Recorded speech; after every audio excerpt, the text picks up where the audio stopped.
Hey everyone, welcome back to another video. In the last one, I looked at how the characters in the Falcon and the Winter Soldier update did in PvE, and in this one, the follow-up, I am looking how the characters do in PvP. So that's timeline on auto and how to use them in Alliance Conquest, combo them, counter them, and so on. Since we haven't gotten a CTP unequip event in a while now, I decided to just test these characters with the builds that I had previous to the update. So if you're wondering what that is, for Falcon, that's a 200 single skill damage proc obelisk with guard break immunity. I was going to put a CTP of destruction on him, but I decided just to test with this first to make it easier to swap to another CTP after the testing. For Winter Soldier, I have a CTP of destruction, and the same goes for Baron Zemo. For Elena, I have an authority, and for Taskmaster, I have a CTP of insight. I don't necessarily recommend going with these CTPs or builds that I went with. These are just the ones I'm testing with, and then based off those results, you can kind of get a better idea of how you want to build them, or I'll make some recommendations as well as to what I think would be a more optimized build for them in PvP. First character that I'm looking at here in timeline is Falcon, and the update made him really good for PvP content. The main reason for this is because of his 3rd skill and 5 skill combo. In all the testing that I did for Alliance Conquest and Timeline, these are the 2 skills that he spams the most, and luckily for him, those are his 2 best skills. 3rd skill is the key skill that makes him so good. It's similar to Proxima's 5th skill in that once he casts it, the damage will still arrive whether he's interrupted or not. It does a lot of damage, and it also gives him invincible. Not only this, but the 3rd skill also provides a 50% damage increase to the next skill, and because the 3rd skill is delayed, the 5th and the 3rd skill will both hit at the same time and cause a lot of burst damage. You can see from this clip that even with an obelisk and a pretty basic build, he can take out 3 top revive metas without much hassle at all. The first team that I tested him in Alliance Conquest was a Mephisto and Dormammu team. This is typically used to counter defenders. Since Falcon is a speed type, he gets a type advantage versus Mephisto, and Ghost Panther's passive doesn't have any effect on him.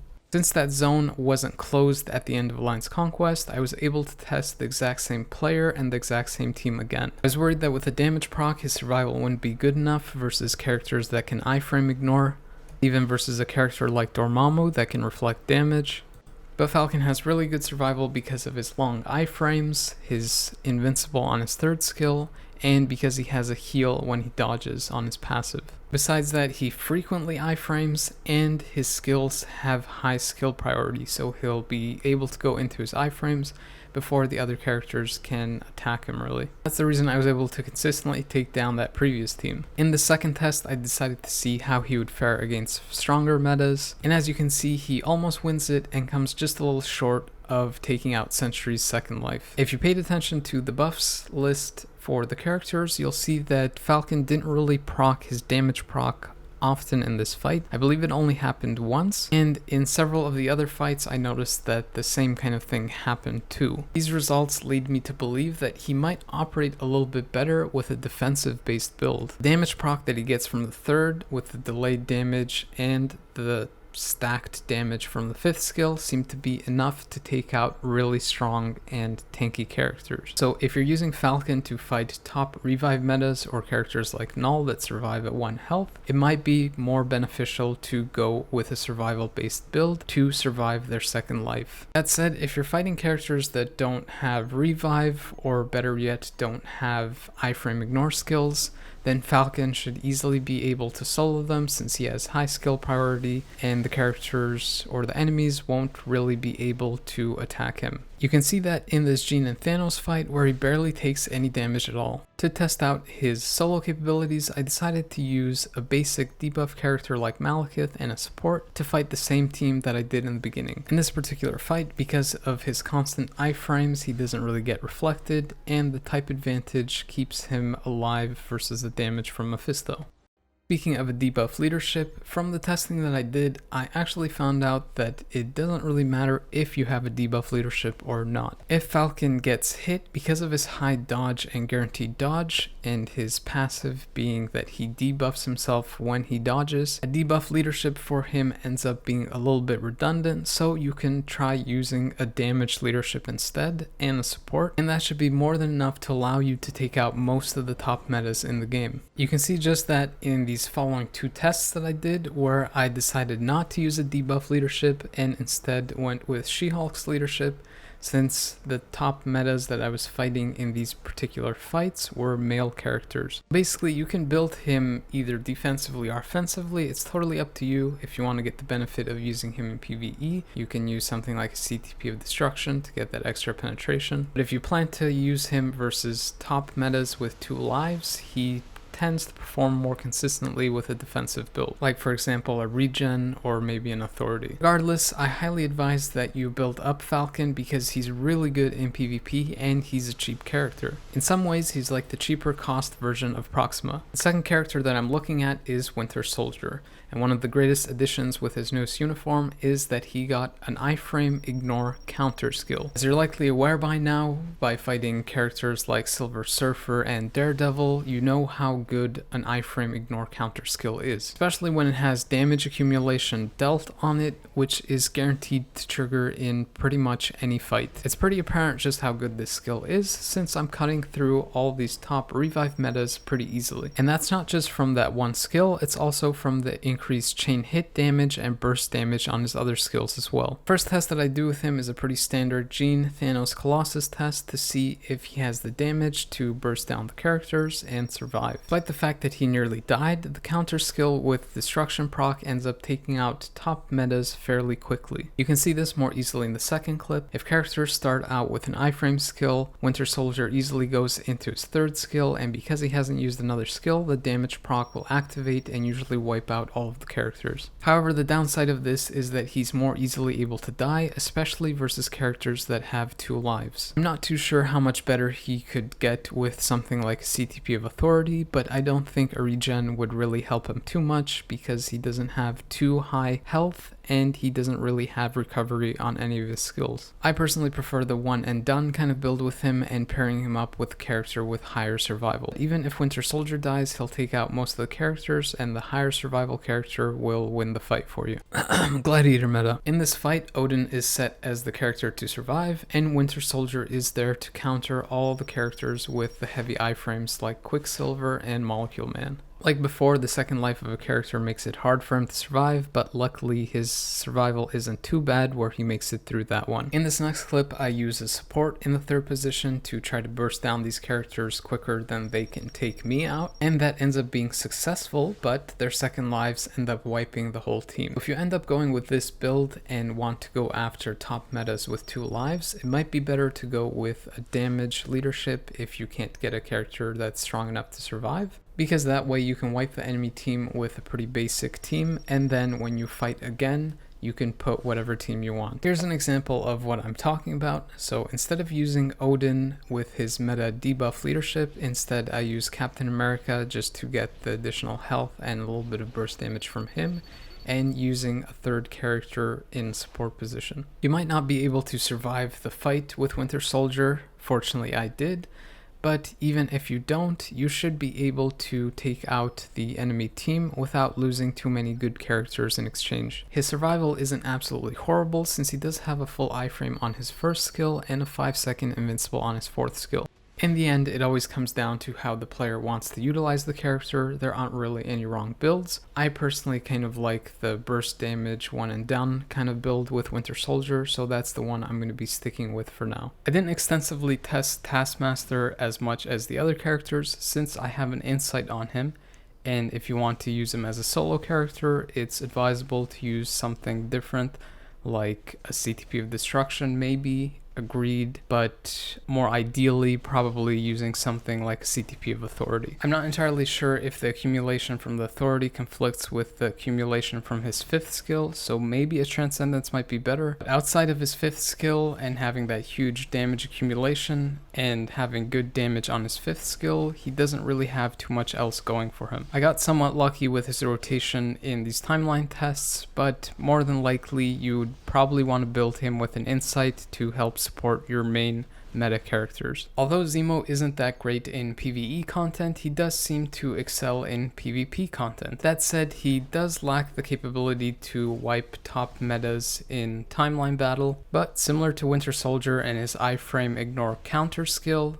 Zemo has the iframe ignore skill with 100% penetration. So if you have something like a CTP of destruction or greed that has a damage proc, he should be able to wipe top metas in Alliance Conquest, for example. If he's fighting revive metas, he probably won't survive the second life, but he will more than likely have been successful in wiping that team out anyway. In terms of builds for him, I'm not entirely convinced a defensive or survival build is necessarily good for him, because he does seem to kind of lack the damage due to his lack of T3 or Awakening or Transcendence to take out top metas with a lot of health and survival. For this first test, I started off pretty easy, going for some A tier or pretty good Alliance Conquest characters. You wouldn't necessarily use Wasp with his leadership, since you probably want to save that for meta teams, but you can see how effective he is with that iframe ignore skill. This second test has arguably a little bit of a harder team to beat since they're more tanky. Similar to Winter Soldier's iframe ignore skill, coupled with that damage proc, it makes short work of the characters. I didn't really have a chance to take on too many top meta characters in the tests that I did early on, but one of the teams that I found worked out pretty well for me was using Zemo's leadership with Morbius and Red Skull. All 3 of the characters are villains, so they benefit from Zemo's leadership, and they cover each other's weaknesses since they are combat blast and speed. Since 2 of the characters on that team are awakened, if you win the first fight, which you should with the help of Zemo's burst damage from the iframe ignore, then in the second fight, the awakened skill should wipe out the second team pretty quickly and easily. If any of those 2 characters don't survive to the second fight, sort of like this instance,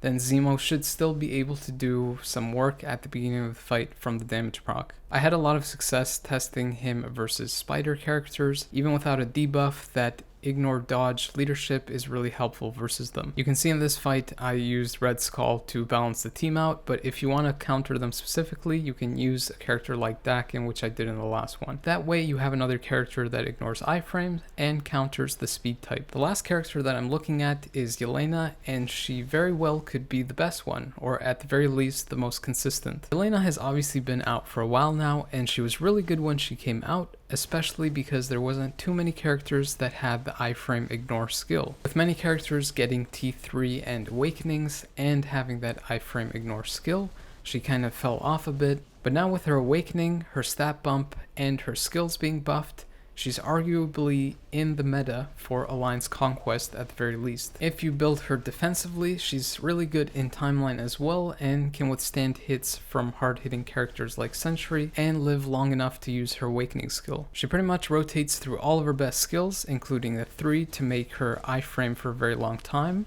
the 5th skill to give her a huge damage buff with the accumulation, and the 4th skill that does a lot of damage. Besides this, if the enemy starts iframing a lot, she uses her iframe ignore skill, which now also has the added heal on it. All of these defensive and offensive tools in her kit basically let her take out her opponent, and if she doesn't, she lives long enough to go into her awakening skill, which at that point she basically wipes the team. I mentioned at the beginning of the video that I am using an authority on her, and I find that it works really well, but I am considering using a regeneration because she does have a pretty high health pool, and she has that recovery on her first, or the iframe ignore skill, and her awakening skill. You can use a destruction or a greed if you want to get some use out of her in PvE as well. Just keep in mind that if you're facing revive metas that have iframe ignore, she might struggle a little bit with a damage proc build. If you want to use her on manual on your timeline team, all you really have to do is rotate through her 5th, third and fourth skill. And if the situation requires it, you can use her iframe ignore skill as well. However, you can see that on auto, she doesn't have any issues taking down these top 3 revive metas, similar to Falcon and Winter Soldier. In the first test that I did with her in Alliance Conquest, I decided to go with a solo team to see how good she would do against some pretty strong characters that aren't necessarily at the very top of the meta. I used the weak debuff leadership, and I also used Taskmaster to increase her damage even more since I have that defensive build. Taskmaster is a really good support for her since she has that Weapon Master's tag, and he provides an even greater buff to her than other characters. You can see from this fight that if a character doesn't have an iframe ignore skill versus her, she can pretty much stay in those iframes consistently and wipe the team. In the second test, I tried out a harder or higher tier of meta characters to see if she can beat them solo. I was curious to see if Sentry with his iframe ignore would be able to counter Elena, but with the third skill providing such long iframes and a survival build, even Sentry was having a hard time going through those defensives. And the longer that the fight went on, the less it was favorable for Sentry to win, since that awakening skill is like a ticking time bomb. You can see just how good her survival is, because even with Sentry spamming his iframe ignore skill, Elena barely takes any damage. One of the reasons you can use her in a solo team so well is because of the awakening mechanic. Obviously, now that I've won the first fight, even facing 3 combat types, Elena has no trouble to wipe them in the second fight. I mentioned earlier that she's very consistent, so I did a very similar fight, so my same team versus a Sentry, a Thanos, and instead of Colossus, this time a Victorious as a support.